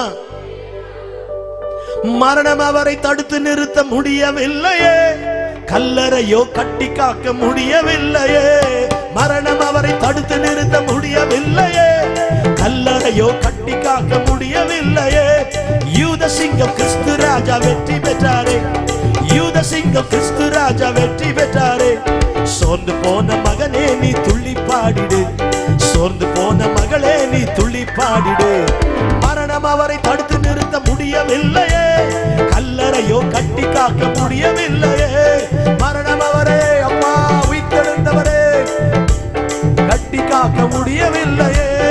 யூத சிங்கம் கிறிஸ்து ராஜா வெற்றி பெற்றாரே, யூத சிங்கம் கிறிஸ்து ராஜா வெற்றி பெற்றாரே. சோர்ந்து போன மகனே நீ துள்ளி பாடிடு, சோர்ந்து போன மகளே நீ துள்ளி பாடிடு. இன்று ராத்திரி உனக்கு ஒரு அற்புதம் செய்ய ஒருவர் உயிரோடு இருக்கிறார். அப்பா இல்ல, அம்மா இல்ல, அண்ணன் இல்ல, நீ நம்பின ஒருவர் உனக்கு இல்ல. ஆனால் நீ அறியாத ஒரு தெய்வம் இன்னைக்கு உயிரோடு இருந்து உனக்கு உதவி செய்ய உன் வீட்டுக்குள்ள வந்து உன் துக்கத்தை மாற்றி உன் கண்ணீரை துடைத்து உன் வாழ்க்கையை மறுரூபமாக்க ஒருவர் காத்திருக்கிறார். அவர்தான் இயேசு, அவர்தான் இயேசு, அவர்தான் இயேசு, அவர்தான் இயேசு, அவர்தான் இயேசு. கையை உயர்த்தி, எனக்கொருவர் இருக்கின்றார், என்னையும் நேசிக்கிறார். காட்டினிலே அலைந்த என்னை தேடுகிறார். கைதடி பாடுங்க சத்தமா. எனக்கொருவர் இருக்கின்றார், என்னையும் நேசிக்கிறார். காட்டினிலே அலைந்த என்னை கருணையாய் ரெண்டு கரங்களை உயர்த்தி அசைத்து, அவர்தான் இயேசு, அவர்தான் இயேசு, அவர்தான் இயேசு, அவர்தான் இயேசு, அவர்தான் இயேசு, அவர்தான் இயேசு, அவர்தான் இயேசு, அவர்தான் இயேசு. ஹல்லேலூயா. தேவனுடைய தரிசனம், கடவுளுடைய தரிசனம் ஒரு மனிதனுக்கு வந்துவிட்டால், நாம போய் பார்த்து தெய்வத்தை பார்த்தே சுவாமி தரிசனம் கிடைச்சுங்கிறது வேற, கடவுளே நம்ம வீட்டுக்குள்ள வந்து கொடுக்கிற தரிசனம் வேற. கர்த்தர் ஒரு மனிதனை சந்தித்தால் அவன் வாழ்க்கை மாறிவிடும். ஒரு கொலைகாரன் சீஷர்களுக்கு நடந்ததெல்லாம் சொல்லிக்கிட்டே இருக்கிறேன். துக்கத்தை மாற்றினார், கண்களை திறந்தார். பின்னால அதே 24 லூக்கா 24 மனதை திறந்தார். இன்னைக்கு அநேகருடைய மன கண்களை கர்த்தர் திறக்க விரும்புகிறார். Not only your physical eyes, your spiritual eyes. மனக்கண்ணு ஒன்று இருக்கு, இது வெளியில இருக்கிற சரீர கண்ணு. உன் மனக்கண்ணு திறக்கப்படணும். அதை திறக்கிற ஒரே தெய்வம் இயேசு மட்டும்தான். அந்த மனக்கண்ணை தான் ஒருத்தர் குருடாக்கி வச்சிருக்கிற, அவன் தான் பிசாசு. அவன் தலையை நசுக்கி அவன் குருடாக்கின உன் மனக்கண்ணை திறப்பதற்கு வந்தவர் தான் இயேசு. கொலைகாரன் பவுல் சொல்றாரு, அப்போஸ்தலனாகிய பவுல், அவருடைய பழைய பெயர் சவுல், 9ஆம் அதிகாரத்தில் அவருக்கு ஆண்டவர் தரிசனம் கொடுக்கிறாரு. நடு வழியில குதிரையில போகும்போது தமஸ்குவுக்கு போற வழியில ரோட்ல என் ஆண்டவர் ஒரு மனுஷனை சந்திக்க எந்த இடமும் சந்திக்க முடியுங்க. சர்ச்சில் தான் இல்ல, நீங்க சர்ச்சுக்கு வராம இருக்கலாம், இந்த கூட்டத்துக்கு வராம இருக்கலாம், இந்த பந்தலுக்குள்ள வராம இருக்கலாம், நீங்க எங்க இருந்தாலும் உங்களை சந்திக்க என் இயேசுவால முடியும். ரோட்ல போகும்போது சந்திக்கிறாரு. சவுலே சவுலே என்னை ஏன் நீ துன்பப்படுத்துகிற இயேசு நானேங்கிறார். இவர் கண்ணு தெரியல, இவரை கூட்டிட்டு போய் ஒரு வீட்டில் வச்சிருக்காங்க. அப்ப அங்க ஒருத்தர் வராரு. அவர் யாரு? அனனியா. அனனியா கிட்ட ஆண்டவர் சொல்றாரு, போ போ, அங்க ஒருத்தர் வீட்டில் இருக்கான், அவன் இப்ப ஜெபம் பண்ணிக்கிட்டே இருக்கிறான், அவனை தேடு. ஐயோ அந்த ஆளா பயங்கரமான ஆளு, அவன் சபையை பாழாக்கி கொண்டிருந்தான் போட்டிருக்கு. He was a destroyer, அழிக்கிறவன், இடிக்கிறவன், இல்லாமலாக்குகிறவன், அழிவை உண்டாக்குகிறவன். அவன் மோசமான ஆளா ஆண்டவரே, அவன் ரொம்ப மோசமான ஆளு. அவனா? அவன் அப்படி சொல்லாத, அவன் இப்பொழுது நான் தெரிந்து கொண்ட பாத்திரம். I have chosen him, he is my vessel. பிசாசு கையில இருந்தான், அவனை நான் பிடிச்சிட்டேன். ஆண்டவர் சவுலை பிடிச்ச உடனே a destroyer becomes a builder. அழிக்கிறவனாய் இருந்த சவுல் சபைகளை கட்டுகிற பவுலா கர்த்தர் மாத்திட்டார். கையை தட்டி ஒரு அல்லேலூயா சொல்றீங்களா? என் இயேசு உங்களை சந்திச்சிட்டாருன்னா, என் இயேசுவின் தரிசனம் வந்துட்டுன்னா, நான் சொல்ற தரிசனம் கண்ணை மூடிக்கிட்டு இதை பார்த்தேன் அதை பார்த்தேன்னு சொல்றது இல்ல. அவரோட இருக்கிற நேரடி தொடர்பு, a divine and direct encounter. Encounter தெரியுமா? நேருக்கு நேரா சந்திச்சு போட்டு தள்ளிடுறாங்க பதில போலீஸ். பிடிக்க முடியல, என்கவுண்டர்ல போட்டுரு, தப்பவே முடியாது. ஒரு நேரடி சந்திப்பு, அந்த என்கவுண்டர் போட்டு தள்ளுறது. இந்த என்கவுண்டர் பிசாசை போட்டு தள்ளி உங்களை ஜெயிக்க வைக்கிறது அல்ல சொல்லாம. அப்படி ஒரு நேரடி சந்திப்பு சவுலுக்கு வந்தது. ஒரு கொலைகாரன், எவ்வளவு பெரிய ஆளு, படிப்பாளி, பணக்காரர், பதவியில் இருந்தவர், எவரையுமே ஆண்டவரேன்னு சொன்னவர் இல்ல. முதல் முறையா வாயை திறந்து ஆண்டவரேன்னு சொன்னது நம்முடைய ஆண்டவரை தான். எல்லாரும் இவரை தான் லார்டுன்னு சொல்லுவாங்க. எப்படி கோர்ட்ல ஜட்ஜ மை லார்ட் அப்படிங்கிறாங்க பாருங்க, அத மாதிரி பவுலத்தான் எல்லாரும் லார்டுன்னு சொல்லுவாங்க, எஜமானேன்னு சொல்லுவாங்க. இவர் யாரையும் லார்டுன்னு சொன்னதே இல்ல, எஜமானேன்னு சொன்னதில்ல, ஆண்டவரேன்னு சொன்னதில்ல. முதல் முறையா கர்த்தர் சந்திக்கிறாரு, நடு ரோட்ல கீழே விழுந்து ஆண்டவரே. அதுதான் தேவனுடைய சந்திப்பு.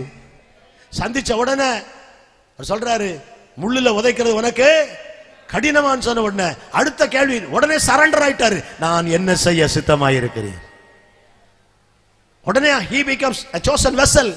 ஆண்டவர் தெரிந்து, அப்ப அனனியா சொல்றாரு, சகோதரனாகிய சவுலே, நீ வருகிற வழியில உனக்கு தரிசனமான இயேசு. கையை தட்டி ஒரு அல்லேலூயா சொல்லுங்க. தேவ தரிசனம், ஒரு தேவனுடைய தரிசனம் வாழ்க்கையை மாற்றிவிடும். நீ பழைய ஆளா இருக்க முடியாது, பழைய ஆளா இருக்க முடியாது. இந்த ரட்சிப்பு, ஞானஸ்நானம், பரிசுத்தான அபிஷேகம் ஒன்றுமே எங்களுக்கு தெரியாது. என் தகப்பனார் ஒரிசாவில் ரயில்வேல வேலை செய்து கொண்டிருந்தார். எங்க அப்பா ரட்சிக்கப்படல, எங்க அம்மாவுக்கு இயேசு தெரியாது. நான் ஒரிசாவில் தான் பிறந்தேன். கை குழந்தையா இருக்கும் போது என் தகப்பனார் ஒரிசாவில் ரயில்வேல டிரைவர், நல்ல வசதி, பணம், பொருள், வீடு, நிலம் நல்லா இருந்துச்சு. ஆனா திடீரென்று என் தகப்பனாருக்கும் கூட வேலை செய்தவருக்கும் அந்த ஒரு மன கஷ்டத்துல ஏதாவது கெடுதி செய்ய வேண்டும் நினைத்த அவர் எங்க அப்பாவை வீட்டுக்கு வர சொல்லி அவர் வீட்டுக்கு நல்லா சாப்பிட வச்சு குடிக்க வச்சு திரும்பி சந்தோஷமா எங்க அப்பா வழி அனுப்பி வச்சாரு. எங்க அப்பா திரும்பி வரும்போது அந்த நடந்த இடத்துல உள்ள இடதுகால் பட்ட இடத்துல உள்ள மண்ணை எடுத்து ஒரு மந்திரவாதி கிட்ட கொடுத்து, ஒரு இந்த காலடி மண் யாருக்கு சொந்தமோ அந்த குடும்பம் அழிஞ்சி இல்லாம போகட்டும் மந்திரம் பண்ண சொன்னார்.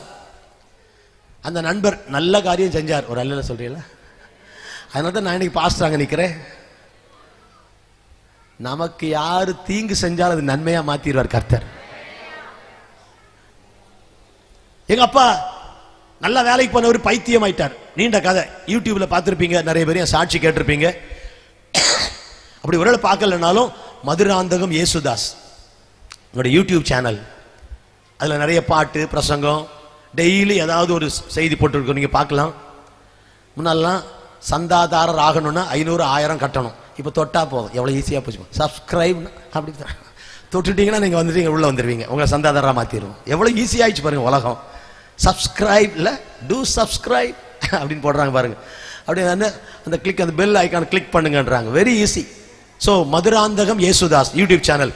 இயேசுவை தெரியாத ஒரு குழப்பத்தில் கஷ்டத்தில் இருக்கிற எந்த மக்களுக்கும் நீங்க இதை ஃபார்வர்ட் பண்ணுங்க. நீங்க பார்க்குற செய்திகளை எவர் மனசையும் பாதிக்காது. இயேசு அற்புதம் செய்கிறவங்க நல்ல செய்தியோட அந்த சேனல் அங்கே நடத்திட்டு இருக்கிறோம். கர்த்தர் நல்லவர். கொஞ்சம் பார்க்குறாங்க, அநேகர் ஆசீர்வதிக்கப்படுறாங்க. டெய்லி யாராவது கூப்பிடுறாங்க, இதை பார்த்தேன் ஐயா, கேட்டேன் ஐயா, ரொம்ப ஆசீர்வாதம் மனுஷையான்னு சொல்றவங்களை பார்க்குறோம். அதுக்காக ஆண்டவரை துதிக்கிறேன். ஆகவே கர்த்தர் நல்லவர். இந்த கூட்டத்தில் கூட வந்திருக்கிற நீங்க, உங்களுக்கு நான் சொல்றேன், இந்த சாட்சியை நீங்க முழுமையா கேட்கலாம். நாளைக்கும் நான் சொல்லுவேன், உங்கள் அன்பு நண்பர்களை அழைத்து வாருங்கள். உங்க பக்கத்து வீட்டுக்கு சகோதர சகோதரி கல்யாணத்துக்கு எப்படி கூப்பிடுறோம், ஒரு 1/2 கிலோ ஸ்வீட் வாங்கி, இல்லை ஒரு கிலோ பழம் வாங்கி கொடுத்து கூப்பிடுறோம்ல, வாங்கன்ட்டு அதை மாதிரி கூப்பிடு. நண்பர்களை கூட்டிட்டு வாங்க. ஒருத்தர் வந்திருக்கிறாரு, எங்க தாத்தா ஒரு கோயில் பூசாரி, எங்க அம்மாவுக்கு இயேசு தெரியாது. வணங்குவாய் ஜெகஜோதி ஒருவனாகி இம்மாநிலத்தை ஒரு நொடியில் வகுத்து மண்ணில் குணமான மனிதனையும் படைத்து பின்னிக்குவலயத்தில் குருவாய் வந்துதித்து ஜனமான சம்சாரம் ஒன்றில்லாமல் சந்நியாசி போலிருந்து தவத்தை காட்டி அன்பான சித்தர்களை இருத்தி போட்டு அகண்டதலம் சென்றவனை அண்டுவாயே. பாடுறாங்களே, என்ன ஒரு மாதிரி பாக்குறீங்க? எனக்கு ரொம்ப தெரியாது. பாடுறாங்கல்ல, ஓம் ஸ்ரீ கன்னிசுதாய நமக, ஓம் ஸ்ரீ பஞ்சகாய நமக, ஓம் ஸ்ரீ விருட்சசூல அருகாய நமக சொல்றாங்கல்ல. இதுக்கு என்னன்னு தெரியுமா தெரியாதா? நான் சொல்லட்டா? ஓம் ஸ்ரீ பஞ்சகாய நமக, 5 காயம் கொண்டவனே உன்னை நமஸ்கரிக்கிறேன். புரிஞ்சா ஒரு அல்லையில சொல்லுங்க. அவள் இப்படி சொல்றா. ஆத்துல கேட்டிருக்கீங்களா? ஆத்துல குளத்துல பேசுவாங்க, வந்திருக்கீங்களா? மாமி ஆத்துல என்ன பண்றாள்? அவ ஆத்திலையா இருக்கிறா, வீட்டுல தான் இருக்கிறாங்க. நம்ம வீட்டுலன்னா அவங்க ஆத்துல அல்ல சொல்லுங்க. அப்போ ஓம் ஸ்ரீ சிவாய நமக, அன்பான கடவுளே உன்னை ஆராதிக்கிறேன். யாருங்க அன்பான கடவுளே? தேவன் அன்பாகவே இருக்கிறார். இதெல்லாம் வருது. கடைசியில ஒண்ணு வருதுங்க, அதுல ஓம் ஸ்ரீ மிருதம் ஜெயா நமக அப்படின்னா மரணத்தை ஜெயித்தவனே உன்னை நமஸ்கரிக்கிறேன். உலகத்துல சாவை வென்றவர் இயேசு மட்டும்தான். ஒரு ஜி மேஜர், சாவை வென்றவர் இயேசு. கைத்தட்டலாமா? சர்வ வல்லவர் என் சொந்தமானார், சாவை வென்றவர் என் ஜீவனானார். சர்வ வல்லவர் என் எஜமானன், சாவை வென்றவர். ஒரே நல்ல கைத்தட்டி சத்தமா எல்லாரும் சந்தோஷமா. இயேசுதான்.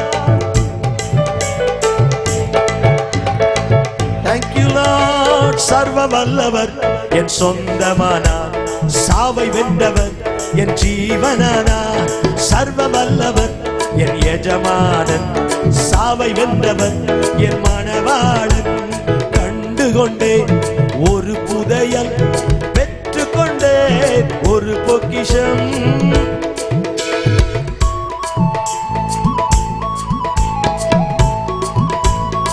சத்தமா கண்டுகொண்டேன் ஒரு புதையல், பெற்றுக்கொண்டேன் ஒரு பொக்கிஷம். இயேசுதான் என் ரட்சகர், இயேசுதான் என் ராஜா, இயேசுதான் என் ரட்சகர், இயேசுதான் என் ராஜா. சர்வ வல்லவர் என் சொந்தமானார், சாவை வென்றவர் என் ஜீவனானார். சர்வ வல்லவர் என் எஜமானன், சாவை வென்றவர் என் மணவாளன். கைகளை நல்லா உயர்த்தி, ரெண்டு கைகளை தலைக்கு மேல நல்லா உயர்த்தி, அப்படியே கைகளை அசைத்து, நல்ல கைகளை அசைத்து, அப்பா எங்க நடுவில் அசைவாடுகிறவரே. இந்த சத்தத்தை கேட்கிற எல்லாருக்கும் ஒரு தேவ தரிசனம் உண்டாவதாக. வாழ்க்கை நல்லா போயிட்டு இருந்துச்சு, இந்த சூனியத்துல கர்த்தர் நல்லவர். அந்த சம்பவம் அந்த பிசாசு சொன்னனே, அப்புறம் ஜோம் பண்ணும் கொஞ்ச நேரத்தில் ஆண்டு கிருபையில் அற்புதமா அந்த மகளை கர்த்தர் சுகமாக்கி விடுதலை ஆக்கிட்டார். பிசாசு இந்த 10 வருஷமா சூனியம் எந்த துக்கத்தையும் மாற்றுவார். இப்ப எங்க குடும்பத்துல பெரிய துக்கம், எங்க அப்பாவுக்கு திடீர்னு வேலைக்கு போக முடியல, கை காலெல்லாம் ஊசி வச்சு குத்துற மாதிரி. இப்ப நாங்க ஒரிசா போயிருந்தோம், ஃபுல்லா லாரி நிக்குது. நாங்க போன அந்த ஸ்டேட்ல ஆயிரக்கணக்கான லாரி, எல்லாம் நிலக்கரி சுரங்கம் இருக்கு. ஸோ இந்த பயங்கர குளிர்னா குளிர், ஸ்வெட்டர் போட்டாலும் கம்பளி போட்டு 3 நாளும் குளிர் தாங்க முடியாம கட்டிலுக்கு கீழே அந்த கறி எல்லாம் போட்டு அப்படியே கத நெருப்பு அனல் வர்றதுக்கு வச்சா, ஆனாலும் ஒண்ணுமே முடியல, ஏதோ குளிர்ன்ட்டு. இப்படி பலவித பாதிப்பு இந்த பிசாசு மந்திரத்தினால. பணம், பொருள், சொத்து, நிலம் எல்லாம் ஆஸ்பத்திரிக்கு செலவழிச்சோம், எதுவுமே சரியாகல. மருத்துவ சிகிச்சை பலன் அளிக்கல. இதெல்லாம் கைவிட்ட போது நம்ம நம்பின தெய்வங்கள் ஏன் கைவிட்டதுன்னு யோசிச்சாங்க எங்க அம்மா. ஏன்னா இயேசுநாதர் தெரியாது. என் தாத்தா ஒரு கோயில் பூசாரி, குடுமி வச்சு பூணூல் போட்ட ஐயங்காரு. எங்க அம்மா ஆந்திரா பிராமின். இயேசு தெரியாது. வேதம், மந்திரம், கோயில், குளம், பக்தி, ஸ்நானம் எல்லாம் தெரியும். அதிகாலை எழுந்து குளிரும் பார்க்காம குளிச்சு ஈர துணியை இடுப்புல கட்டிக்கிட்டு அப்படி சாமிக்கு முன்னால் நின்று பாலை ஊத்தி பாலாபிஷேகம், பூவை போட்டு புஷ்பாபிஷேகம், இதெல்லாம் பண்ணக்கூடிய ஒரு அர்ச்சகர் குடும்பம் எங்க அம்மா குடும்பம். இயேசு தெரியாது. மலர் பூசையிலும் பிரயோஜனம் இல்லை. ஒரு குறை என் தெய்வத்துக்கு வைக்கல, ஆனா ஒன்றுமே காப்பாற்றலையே. கடவுள் ஒருத்தர் இருக்கிறாரா? எவ்வளவு டாக்டர்கிட்ட போய் பார்த்தோம், டாக்டரும் காப்பாத்தலையே. இனி நான் எப்படி வாழ போறேன்? வாழ வழி இல்லை. தண்ணி குடிக்கிறதுக்கு வீட்டுல இந்த மாதிரி ஒரு டம்ளர் இல்லை. பிச்சை எடுத்து எங்க அம்மா என்ன எங்க அப்பாவையும் காப்பாத்தினாங்க. எங்க வாழ்க்கை தெருவுக்கு வந்தது. இனி வாழ முடியாதுங்க நிலையில முடிஞ்சு போச்சு. கடிக்கிற நாய் போல ஆயிட்டார் எங்க அப்பா. நான் கை குழந்தை, எங்க அம்மா அடுத்த பக்கத்துல எங்க அப்பா வச்சுக்கிட்டு முந்தானியை பிடிச்சு பிச்சை எடுத்து எங்களை காப்பாத்திட்டு இருக்கிறாங்க. இதுதான் வாழ்க்கை.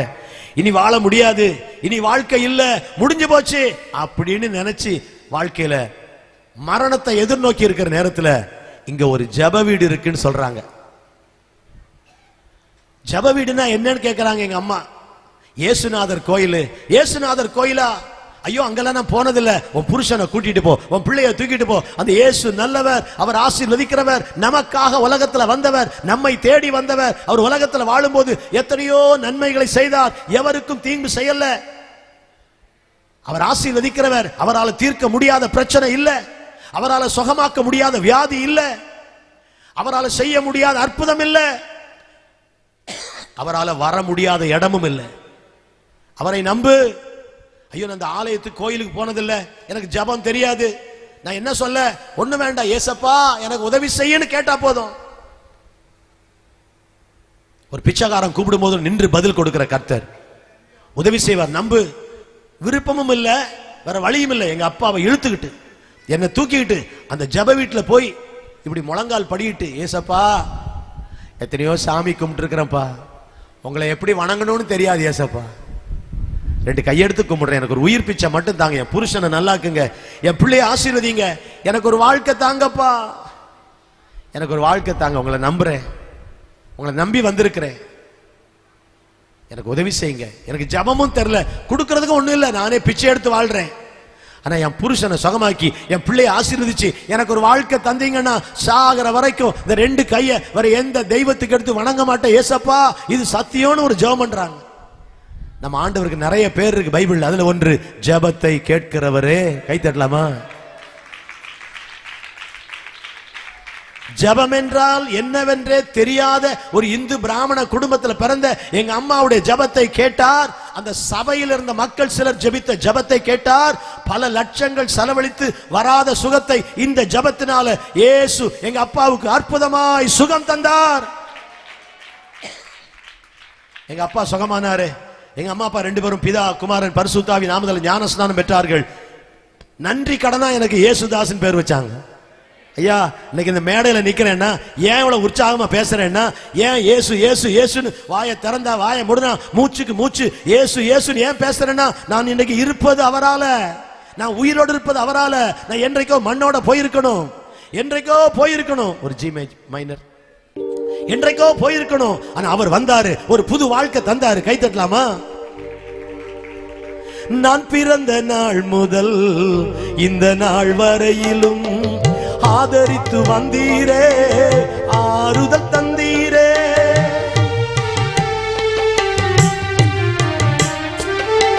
நான் பிறந்த நாள் முதல் இந்த நாள் வரையிலும் ஆதரித்து வந்தீரே, ஆறுதல் தந்தீரே. எப்படி சொல்வேன் என்னென்று சொல்வேன் நீர் செய்ததை, 1 2 3 என்று எண்ண முடியாது. எப்படி சொல்வேன் என்னென்று சொல்வேன் நீர் செய்ததை, 1 2 3 என்று எண்ண முடியாது. நீங்க மட்டும் இல்லைன்னா எங்கோ நான் சென்றிருப்பேன், எப்படியோ வாழ்ந்திருப்பேன், மண்ணுக்குள்ள போயிருப்பேன், மறைந்தே போயிருப்பேன், மறந்தே போயிருப்பார். நீங்க மட்டும் இல்லைன்னா கைத்தட்டி பாடுங்க, சத்தமா பாடுங்க. நீங்க மட்டும் இல்லைன்னா எங்கோ நான் சென்றிருப்பேன், எப்படியோ வாழ்ந்திருப்பேன், மண்ணுக்குள்ள போயிருப்பேன், மறைந்தே போயிருப்பேன், மறந்தே போயிருப்பார். நீங்க மட்டும் இல்லைன்னா. ஹல்லேலூயா. இயேசு வந்தார், ஒரு புது வாழ்க்கை தந்தார். மண்ணோடு போக வேண்டிய எங்களை இன்னைக்கு இந்த மேடையில நிக்க வச்சு அழகு பார்க்கிற தெய்வம் இயேசு தாங்க. சந்தோஷமா தான் கை தட்டுங்களேன். ஹல்லேலூயா. இந்த மேடை இயேசு தந்த மேடை, எனக்கு ஜீவன் அவர் தந்தது, நான் உயிரோடு இருப்பது அவரால் தான். இந்த கூட்டத்தில் இன்றைக்கு நின்று நான் பேச வேண்டும் என்பது நான் பிறக்கிறதற்கு முன்னாலேயே கர்த்தர் போட்ட திட்டம். எங்க வாழ்க்கையை மாற்றினார். பல வருஷம் எங்க அப்பா எங்க அம்மா 2 பேரும் உயிரோடு இருந்தாங்க. கொஞ்ச நாள் இந்த கன்னியாகுமரி மாவட்டத்தில் தான் நாங்கள் இருந்தோம். நாகர்கோவில் பக்கத்தில் ஒரு கிராமத்தில் 7 வருஷம் இருந்தேன். நான் 4ஆம் கிளாஸ்ல இருந்தேன். அப்புறம் ஆந்திரா போயிருந்தோம். 4ஆம் வகுப்புல இருந்து 11ஆம் வகுப்பு வரை புத்தளங்கிற ஒரு ஊர்ல கிராமத்தில் படிச்சேன். அந்த நாட்டில் கர்த்தர் என்னை ரட்சித்தார், என்னை ரட்சித்தார், ஊழியத்துக்கு அழைத்தார். பைத்தியம் பிடிச்ச உங்க அப்பாவை சுகமாக்குனேன், என் வேலைக்கு வான்னு கூப்பிட்டாரு. நான் வீட்டுக்கு ஒரே பிள்ளை, எப்படா படிச்சு முடிச்சு வேலை செய்ய போறேன், எங்களை காப்பாற்ற போறேன்னு எங்க அப்பா அம்மா நினைக்கும் போது ஆண்டவர் என் வேலைக்கு வந்தாரு. கர்த்தர் சத்தத்தை கேட்டேன், பைபிள் எடுத்தேன், படிக்கிறதுக்கு தான் சென்னைக்கு போனேன். நான் சென்னையில பைபிள் காலேஜ் படிக்கிற வேலையில நீ மதுராந்தக போன ஆண்டவர் சொன்னாரு, நான் சொல்ற தெய்வம் பேசும் தெய்வம், நான் சொல்ற தெய்வம் பேசும் தெய்வம், பேசாத கல்லோ பேசாத மரமோ இல்ல, அவர் பேசும் தெய்வம். 1982ஆம் வருடம் அவருடைய அழைப்பை ஏற்று சத்தத்தை கேட்டு மதுராந்தகம் போனேன். 43 வருடங்கள் தாண்டி விட்டது. 44வது வருஷத்துல கர்த்தருடைய ஊழியத்தை அந்த ஊர்ல செய்வதற்கு தேவன் ஜீவனை தந்திருக்கிறார்.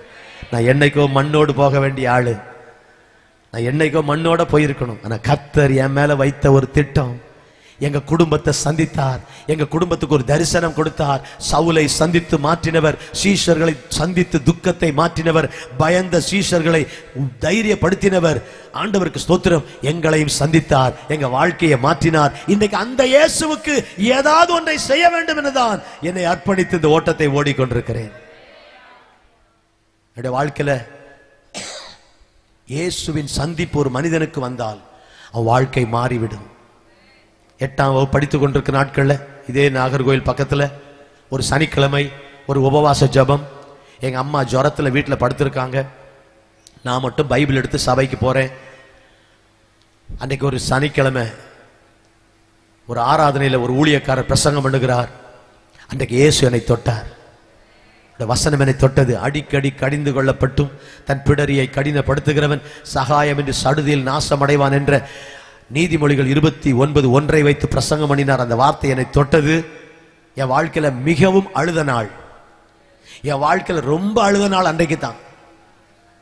இப்போ இருக்கிற மாதிரி பாவம் செய்வதற்கு வாய்ப்பு குறைவு. இன்னைக்கு செல்போனே போதும் நம்மளை நரகத்துக்கு அனுப்புறதுக்கு. சினிமா கிடையாது, டிவி கிடையாது, போனு கிடையாது, வாட்ஸ்அப், ஃபேஸ்புக் ஒண்ணுமே கிடையாது. அப்படிப்பட்ட காலத்திலேயே நான் பெரிய பாவின்னு கர்த்தர் உணர்த்தினார். நான் எனக்கு விவரம் தெரிஞ்ச நாளும் சபைக்கு தான் போய் கொண்டிருந்தேன். ஆந்திராவிலும் தமிழ்நாட்டுக்கு வந்தது 4ஆம் வகுப்பு முதல் ஆலயம் போவதும் பாட்டு பாடுவதும் ஆலயத்தில் முதல் ஆளா தான் உட்கார்ந்துருப்பேன். எனக்கு முன்னால ஒரு ஆளை உட்கார விட மாட்டேன். எனக்கு முன்னால ஒரு ஆள் உட்காரக்கூடாது சபையில. அப்படி உட்கார்ந்து இருப்போம். பாட்டு பாட இந்த நரம்பெல்லாம் வெளியே தெரியும். அப்படி கத்தி பாடுவோம், கத்துவோம். அந்த மாதிரி பாடி ஆராதிப்போம். சபை எனக்கு தெரிஞ்ச 3 இடம் தான்: வீடு, சர்ச்சு, பள்ளிக்கூடம். இதை தவிர எங்கேயுமே போனதில்லை என் 11ஆம் வகுப்பு வரைக்கும். அப்படி ஒழுங்கா பக்தியாய் வாழ்ந்தாலும் ஒரு சனிக்கிழமை கர்த்தருடைய வசனம் என்னை தொட்டது. ஐயோ, நான் பாவின்னு உணர்ந்தேன். ஒரு மனுஷன் பாவம் செய்வதனால் பாவி ஆவதில்லை, அவன் பாவியாய் பிறந்ததனால் தான் பாவம் செய்கிறான்.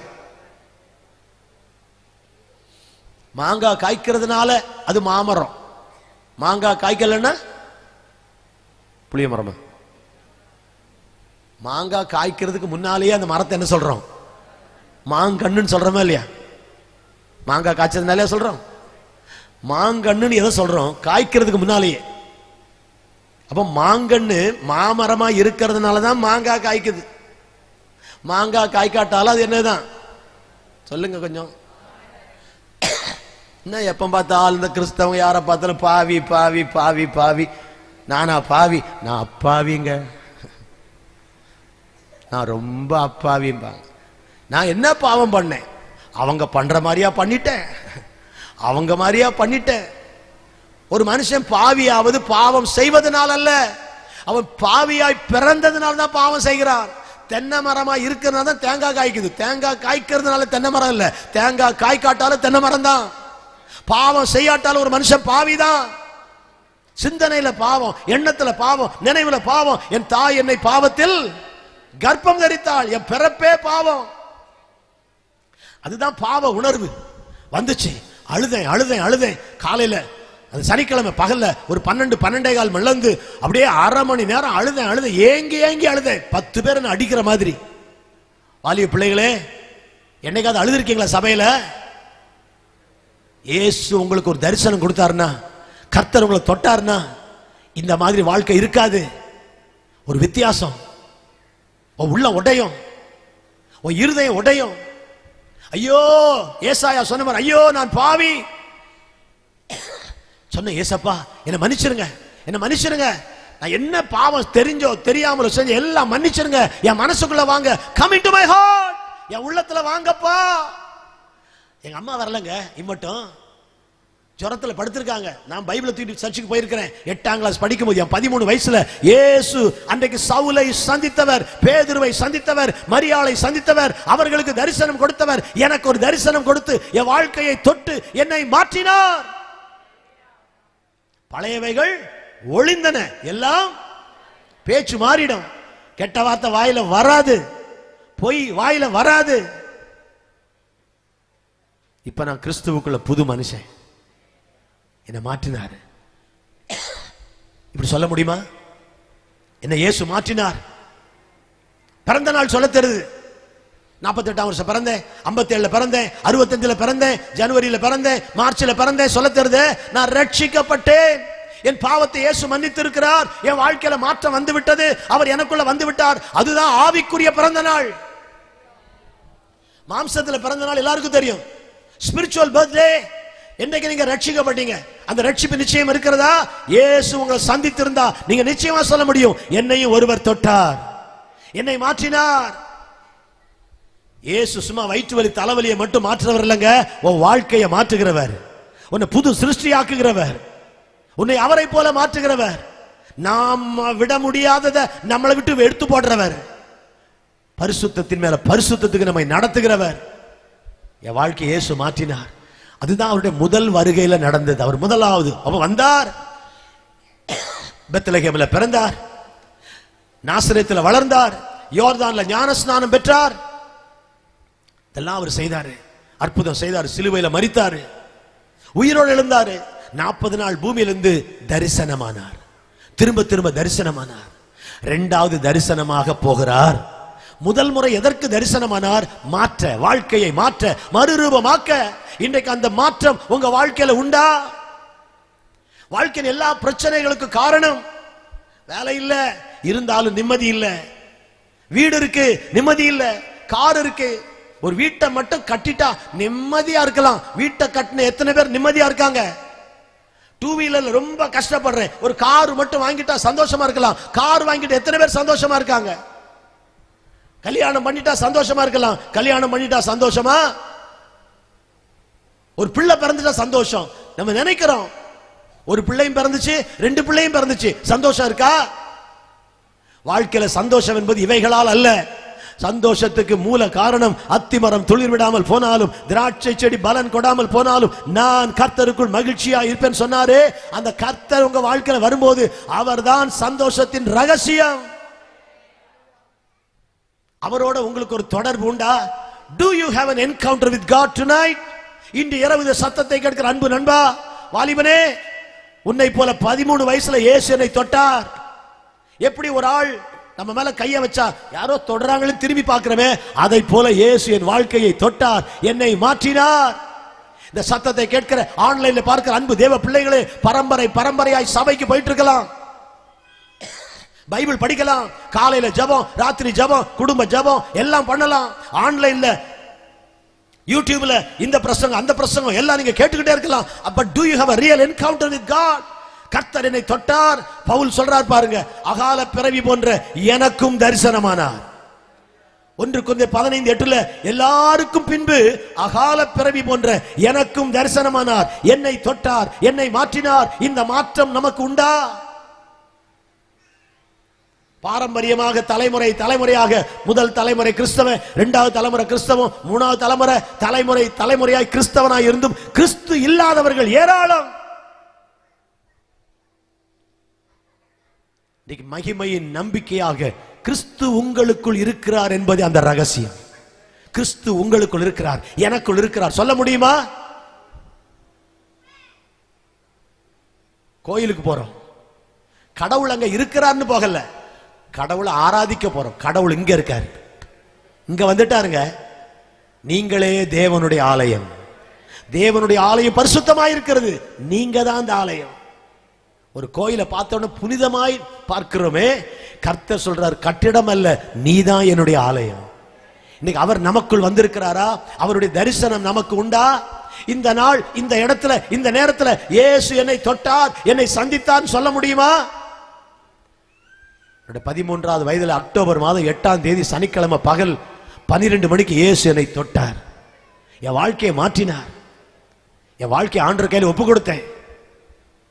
இனி உங்களுக்காக வாழ்வேன்னு சொன்னேன். என் கரத்துல உன் வாழ்க்கையை கொடு, உன்னை உருமா மாற்றுவேன்னு சொன்னார். அவர் கையில கொடுத்தேன். எனக்கு தரிசனமானவர் என்னை மாற்றினார். என் பிள்ளைக்கு அந்த தரிசனம் வரணும், என் கணவருக்கு அந்த தரிசனம் வரணும். எத்தனை வருஷமா சபைக்கு போனாலும் ஒரு மாற்றமே இல்லை, எத்தனை வருஷமா ஆராதிச்சாலும் ஒரு மாற்றமே இல்லை, எத்தனை பிரசங்கம் கேட்டாலும் வாழ்க்கை மாறல, குடிப்பழக்கம் மாறல, வெத்தலை பாக்கு போடுறது மாறல, பீடி சிகரெட் மாறல, சினிமா மாறல, நிறைய கிறிஸ்தவங்களுக்கு சீரியல் மாறல. பரலோகம் போக மாட்டீங்க, பரலோகம் போக மாட்டீங்க. அதுல என்ன தப்பு, அதுல என்ன தப்பு, இதுல என்ன தப்பு? ஆண்டவர் சொல்வாரு, இதுகளை பரலோகத்துல விடாட்டா என்ன தப்பு? புரியல நேரம் அப்படி அல்ல சொல்றீங்களா? கர்த்தர் நல்லவர், அற்புதமான ஆண்டவர். அகால பிறவி போன்ற எனக்கும் தரிசனமானார். கடவுள் எங்க இருக்காரு தேடிக்கொண்டிருக்கிற உலகத்துல நமக்கு தேடி வந்து தரிசனம் கொடுக்கிற ஒரு தெய்வம் 2வது தரிசனமாக போகிறார். அதான் உலகத்துக்கு நம்ம சொல்ல வேண்டிய செய்தி. பட் முதல் தரிசனம் நமக்கு இருக்கிறதா? Do you have an encounter? இந்த ஆண்டவர் என்னை சந்தித்தார், என்னை தொட்டார், என்னை தேடி வந்தார், என்னோடு பேசினார் சொல்ல முடியுமா?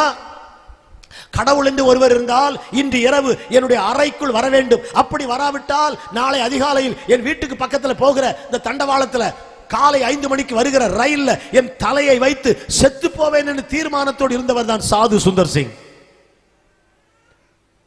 சீக்கிய மதத்தில் பிறந்து வேதங்கள் கற்று பக்தியாய் வளர்க்கப்பட்டவர். பணத்துக்கு, பொருளுக்கு, பதவிக்கு, வசதிகளுக்கு குறைவில்லை, நிம்மதி இல்லை. அவர் கிறிஸ்தவத்தை வெறுத்தவர். 8ஆம் கிளாஸ்ல ஒரு மிஷன் ஸ்கூல்ல படிக்கும் போது அவருக்கு ஒரு புதிய ஏற்பாடு கொடுத்திருக்காங்க. கிடியன்ஸ் கிழித்து போட்டவர், நெருப்புல போட்டவர், பைபிளை கொளுத்தினவர், கிறிஸ்தவத்தை வெறுத்தவர். வாழ்க்கையில 20-25 வயதுல ஆகும்போது நிம்மதி இல்லாம வேதங்கள் கற்று பக்தியாய் வளர்க்கப்பட்டு பூஜைகள் பல செய்தாலும், அவருடைய சீக்கிய மத அந்த பாரம்பரியத்தின்படி எல்லாம் செய்தாலும் நிம்மதி இல்லை. Is there a God? கடவுள் என்று ஒருவர் இருக்கிறாரா? இது கடவுள், அது கடவுள், அவர் இவர் என்று சொல்லுகிறார்களே, உண்மையான கடவுள் தான் யார்? அப்படி ஒருவர் இருந்தால் இன்று இரவு என்னுடைய அறைக்கு வர வேண்டும். அப்படி வராவிட்டால் ரயில்ல கழுத்தை கொடுத்து செத்துருவேன் சொல்லிட்டு இருக்கிறார். ராத்திரி 12 ஆச்சு, 1 ஆச்சு, 2 ஆச்சு, 3 ஆச்சு, 4 ஆச்சு, ஒருத்தரும் வரல. சாவுதான், சாகத்தான் போறேன், செத்துற போறேன்னு யோசிச்சுட்டு இருக்கிறார். 4:30, 4:45 கரெக்டா 5 மணிக்கு ஒரு ரயில் வரும். கரெக்டா 5 மணிக்கு ரயில் வரும். 4:55, 4:56, 4:57, 4:58, அவ்வளவுதான். கடவுள் இல்ல, பக்தி வேஸ்ட், பூஜைகள் வேஸ்ட், எல்லாம் ஊரை ஏமாத்துறாங்க. இந்த மதங்கள், இந்த மார்க்கங்கள் ஒரு பிரயோஜனம் இல்ல, நான் சாக போறேன் என்று தூரத்துல ரயில் வர்ற சத்தம் கேக்குது. 1 நிமிஷத்துல பாஸ் ஆயிடும், 1 நிமிஷத்துல இவரு தண்டவாளத்துக்கு போயிடலாம். கடைசியாக தன் அறையை ஒரு முறை சுற்றி பார்த்து விட்டு அந்த கதவினுடைய கைப்பிடியை பிடித்து திறப்பதற்கு போகும்போது முதுகுக்கு பின்னால 1000 விளக்குகள் போட்டால் எவ்வளவு பெரிய பிரகாசம் இருக்குமோ அப்படிப்பட்ட ஒரு பிரகாசம் அந்த அறைக்குள்ள வந்தது. திரும்பி பார்க்க முடியாமல் 2 கைகளால் முகத்தை மூடிக்கொண்டு மிக கஷ்டப்பட்டு என்ன என்று பார்க்க முயற்சிக்கும் போது இந்த விரல்களுக்கு நடுவுல ரொம்ப அந்த கூசுகிற அந்த வெளிச்சத்தை பார்க்க முயற்சிக்கும் போது அந்த பிரகாசமான ஒளி நடுவுல 2 கைகளிலும் ஆணி பாய்ந்தவராக ரத்தம் சிந்திக் கொண்டிருக்க, சுந்தர், நீ தேடும் தெய்வம் நான் தான், இயேசு உன்னை ஆசீர்வதிக்க வந்திருக்கிறேன், என்னை நம்பு, உன்னை ஆசீர்வதிப்பேன் சொல்லி மறைந்து போனார். தேடி வந்து தரிசனம் கொடுக்கிற தெய்வம். கை தட்டலாமா?